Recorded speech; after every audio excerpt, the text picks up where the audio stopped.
Bonjour, bonjour, bienvenue sur le plateau de Bâti Journal. Nous sommes à Rennes, salon Artibat, et ce matin, nous allons parler de bois, de la filière bois, et on va parler de bois locaux avec mon invité Hervé Boivin. Bonjour. Bonjour.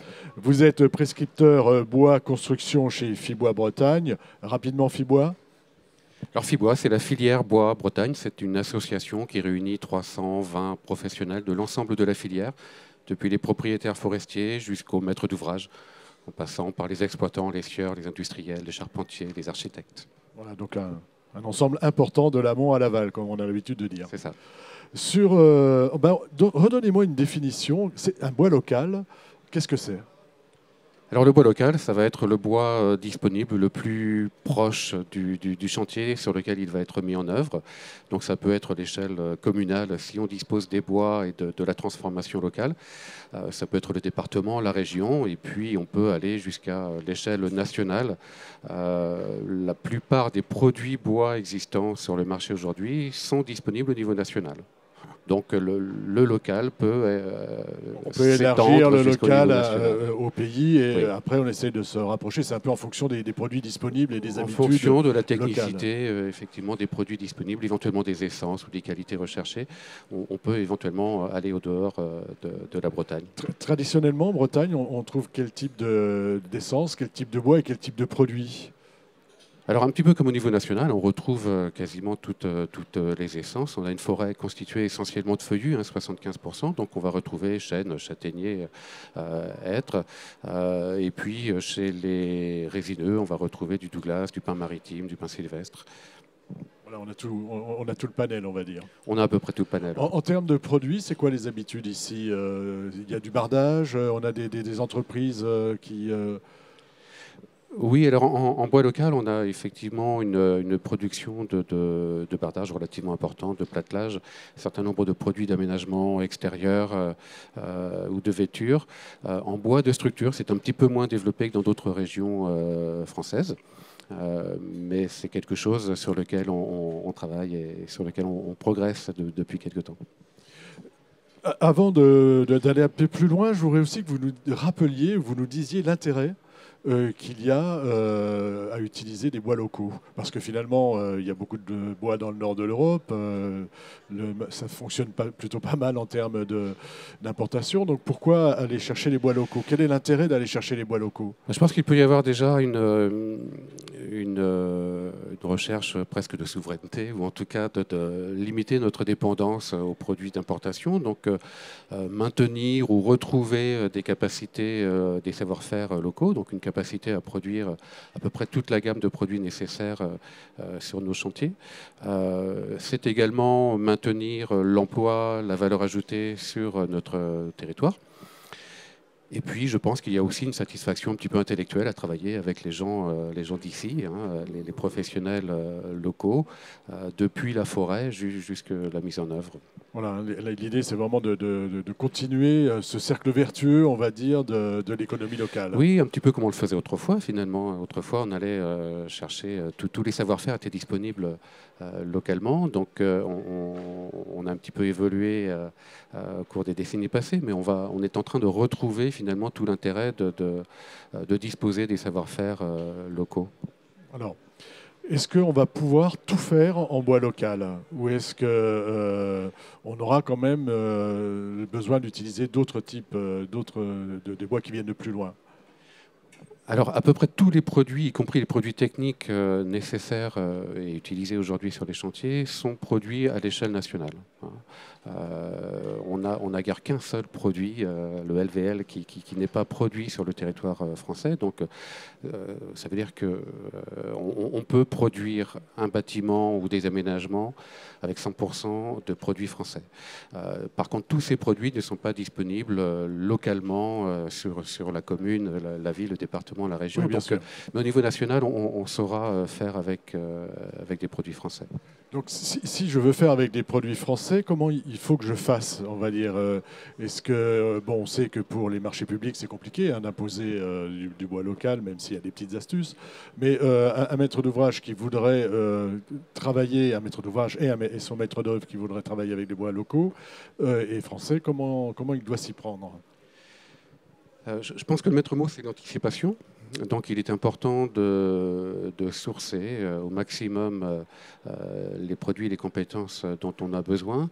Il faut être conscient que tout n'est pas disponible ou en quantité ou en délai localement. Donc en fonction de ses propres contraintes, on pourra devoir aller chercher peut-être un petit peu plus loin. Mais plus on sera dans le local et plus il faut anticiper. Donc ça veut dire avoir des prescriptions qui soient véritablement adaptées à l'offre locale. Donc ne pas hésiter à contacter notre association, par exemple, à contacter les entreprises elles-mêmes, hein, que ce soit les sieurs ou les entreprises qui vont mettre en œuvre les produits. Donc ça, c'est très important. Il ne suffit pas d'inscrire bois local dans sa consultation pour l'avoir effectivement sur le chantier quelques jours plus tard. Chantier, hein. Il faut anticiper, il faut se renseigner. Et donc pour se renseigner, entre autres, Fibois Bretagne a un site internet, des documents. Est-ce que vous pouvez nous dire un petit peu comment vous informez justement les maîtres d'ouvrage et les maîtres d'œuvre de l'offre bois local Bretagne? Oui, alors on a un site internet qui s'appelle boislocalbretagne.bzh, donc bois local Bretagne en un mot. Ce site internet réunit un peu plus de 50 scieries, donc la plupart des scieries bretonnes. Et pour chacun des produits recherchés, on va retrouver la liste des scieries qui sont en capacité de le proposer sur le territoire breton. Et puis, à l'inverse, pour chacune des scieries, on aura la liste des produits qu'elle propose. Donc ça, c'est un premier outil Internet, hein, de source d'information. Ensuite, nous, notre travail, c'est effectivement d'aller auprès des maîtres d'œuvre et des maîtres d'ouvrage pour... Vous êtes prescripteur bois, hein. Exactement. Donc, on va les informer sur les produits disponibles localement, sur les contraintes éventuellement que ça peut poser. J'ai évoqué tout à l'heure l'anticipation, hein, nécessaire. On va pouvoir établir les mises en relation avec les fournisseurs pour bien définir les cahiers des charges et s'assurer qu'on va être bon en prix, en délai, pour répondre totalement au cahier des charges. Et ce que vous me disiez tout à l'heure, c'est que le prix finalement n'est pas un facteur qui va jouer dans la prise de décision bois local ou pas, hein. Alors, le prix, évidemment, reste... Le prix reste un facteur, mais ce n'est pas ça qui va jouer entre le choix d'un bois local. Ce n'est pas la principale contrainte. C'est quoi la principale contrainte? La principale contrainte, c'est l'anticipation et savoir si, effectivement, on va trouver la capacité à transformer les produits en local, en quantité, et disposer avoir les délais qui correspondent aux objectifs du maître d'ouvrage. Si on recherche de très fortes quantités, il n'est pas certain qu'on le trouve dans un rayon de 10 km. Donc on sera peut-être obligé d'aller un petit peu plus loin. Donc tout dépend du niveau d'exigence que l'on a sur le caractère local. Voilà, le niveau d'exigence et puis aussi le volume. Et le volume. Et oui. Le volume. Est-ce que vous notez aujourd'hui une plus grande appétence, on va dire, pour le bois local? C'est-à-dire, est-ce que vous êtes davantage contacté? Est-ce que dans les maîtres d'ouvrage et maîtres d'œuvre que vous croisez sont plus à l'écoute par rapport au bois local? On a de plus en plus de questions sur ce sujet, de préoccupations. On en entend parler pas mal dans les médias également, hein. Donc la question de l'exportation des bois, la question de l'importation des bois, de la bonne gestion forestière, d'où viennent nos bois que l'on met en œuvre sur nos chantiers. Donc il y a une nouvelle appétence et le souhait sans doute de revenir à une meilleure maîtrise de la traçabilité de l'ensemble des produits.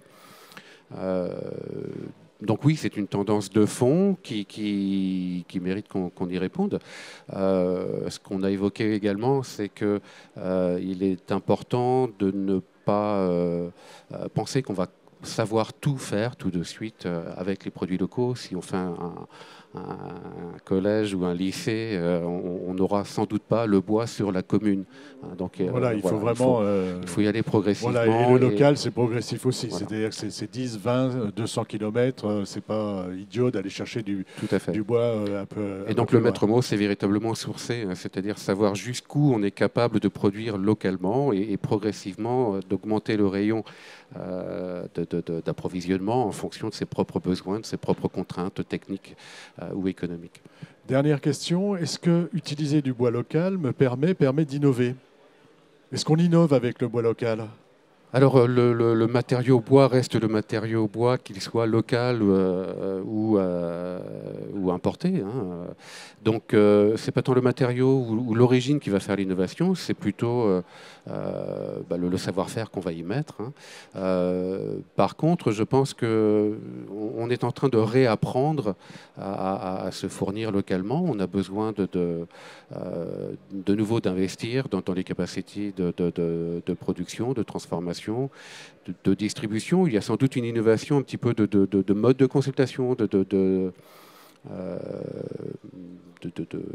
rapporter de la valeur ajoutée. Voilà, apporter de la valeur ajoutée sur à nos la produits. forêt locale et aux entreprises qui travaillent localement. Tout à fait, c'est ça. Ouais. Ouais. Est-ce qu'il y a quelque chose qu'on n'aurait pas dit qui vous semble important de dire par rapport à cette approche bois local? Oui, n'hésitez pas à contacter Fibois Bretagne dès lors qu'on a que le maître d'ouvrage a un projet avec du bois local, une volonté d'y introduire du bois local. On est là pour établir les mises en relation, pour affiner le cahier des charges et augmenter la faisabilité avec le bois local. Donc c'est vraiment notre métier. Donc n'hésitez pas à nous contacter. Voilà, Oui. ne pas hésiter à contacter, ça passe par le site internet. Rappelez-nous l'adresse. Alors, boislocalbretagne.bzh pour identifier les produits et les scieries. Et notre site internet, c'est fiboisbretagne.fr. Merci d'être venu nous parler de la forêt, du bois local et du bois local en Bretagne, entre autres. Une émission à retrouver sur notre site internet Bâti Journal et sur les sites de nos partenaires que sont Artibat et France Bois Forêt. Merci à vous. Merci.